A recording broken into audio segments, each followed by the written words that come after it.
আজকে আরোহীর নামকরণ। সকাল সকাল ঘুম থেকে উঠে গেছি, মেয়ে বাইরের ঘরে গেছে আর আমি নিজে ব্রাশ করতে শুরু করে দিয়েছি। ব্রাশ করতে করতে এদিক ওদিক ঘুরে বেড়াচ্ছিলাম আর বাইরের দিকে দেখছিলাম।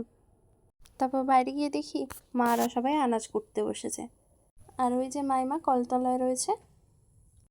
এবার মেয়ে দোলায় দুলছিল বলে মেয়ের সাথে একটু খেলা করতে লেগে পড়লাম। মেয়ের সাথে একটুখানি খেলে নিয়ে একটুখানি বাইরের দিকে গেলাম, দেখি একটা হাঁস এসে জল খেতে লেগে পড়েছে। এদিকে আবার রান্না চাপানোও হয়ে গেছে। তারপর একটু মেয়েকে ঘুম পাড়িয়ে দিলাম। তার আবার বিছনায় ঘুম হয়নি, তাই আবার আমার পেটের উপরে চেপে ঘুমাচ্ছে। মেয়েকে ঘুম পাড়িয়ে বাইরে গিয়ে দেখি দিদা আবার শাক নিয়ে বসে পড়েছে।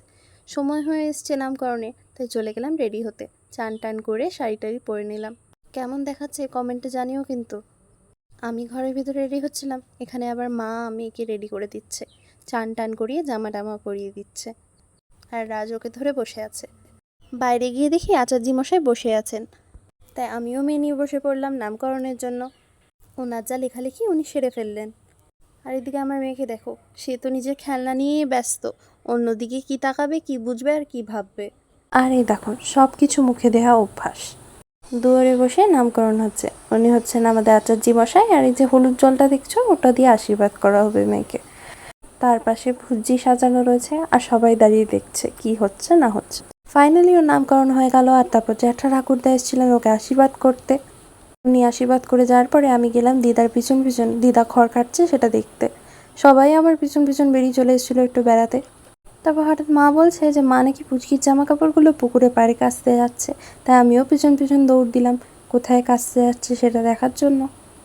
ও মা, পুকুর ধারে গিয়ে দেখি আবার সেখানে একটা কল পাড় রয়েছে, সেই কলের সামনেই বসে বসে কাপড় জামা কাচা হচ্ছে। তারপর রাজ আমাকে ডাকলো আর আমি চলে গেলাম ওর সাথে ডোবায় মাছ দেখতে। অনেকক্ষণ ধরেই ডাকছিল, তবে আমি যেতে চাইনি, সাপের ভয় পাচ্ছিলাম তাই। তবে মা বললো মাছ হাত থেকে দেখবে, তাই আমি চলে গেলাম। এই এত গাছপালার মাঝখান দিয়ে যদি যেতে হয় তাহলে কার না ভয় লাগবে বলো। আর ওই যে ওই দূরে ডোবাটা দেখছো, ওতেই মাছ ধরতে যাচ্ছে। রাজ আমার আগে চলে গেছিল, আমি পিছন পিছন গেলাম। আবার দেখি কি না মামাও ছুট দিয়েছে আমাদের পিছন পিছন মাছ ধরার জন্য। এই যে দেখো মামা ছিপ ফেলছে এবারে মাছ ধরার জন্য। এতক্ষণ রাজ ফেলছিল, তবে একটাও মাছ ধরা পড়েনি। আবার মামা ফেললো, তাতেও ধরা পড়েনি। শেষমেশ আমি বাড়ি পালিয়ে এলাম, কতক্ষণ আর দাঁড়াবো। ঘরে এসে আবার হাঁসের পিছনে দৌড় লাগিয়েছি। তারপর সবাই একে একে করে এসে মেয়েকে আশীর্বাদ করতে লাগলো। আর এই হচ্ছে আমাদের মামা। আশীর্বাদ করা হয়ে গেছে, মেয়ের হাতে টাকাটা দিচ্ছিল, উনি তো নিয়ে সোজা মুখে ঢুকিয়ে নিচ্ছে, যা পাচ্ছে মুখে ঢুকাচ্ছে।